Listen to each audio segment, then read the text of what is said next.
Ochinawe huno. Or yeah, sorry, but maybe you find them in a club somewhere.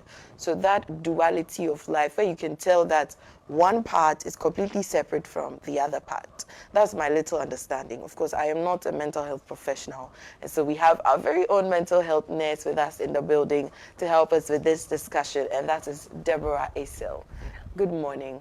Good morning. It's very nice to be with you after a very long hiatus. Yeah, thank you. It's nice to be here once again. Very, very. So please tell us, maybe I didn't explain it correctly, but what exactly is duality?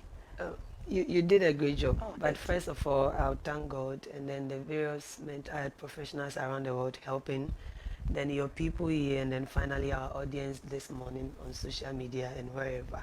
So when we talk about duality, basically it's having two separate life or living a double life, like you said. So you are not far from the truth. But I would say that it's entirely not a bad thing living a double life. Because when we look at our society, there are some people in our society, due to their caliber of society, stature, they are forced to live certain lives or the double life, like our celebrities, our leaders. It is because of who they are in society. So it is not entirely a bad thing.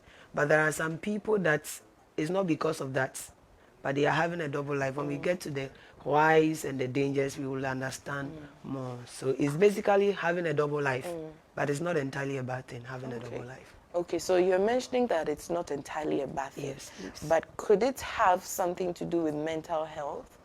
Yes, it does. So like I mentioned, some people in our societies, because of their caliber, they can have a double life. There is a life for the majority public, and then there is the real life of them to the minority family and friends around them.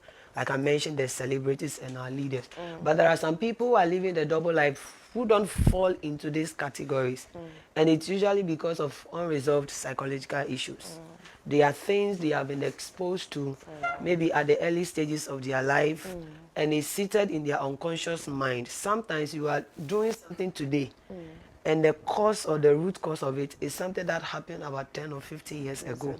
So if you don't fall in the category of those people, that because of expectations we have of them, they have to live a life for us and a life in the home, and then you are living that life, then probably you have a psychological issue which has not been resolved. Let me give an example, like a young girl who is in the house, very quiet, decently dressed, is a church girl, but comes to campus and is very wild, clubbing, indecency. If you should go home and describe a campus life to a family, nobody would believe it.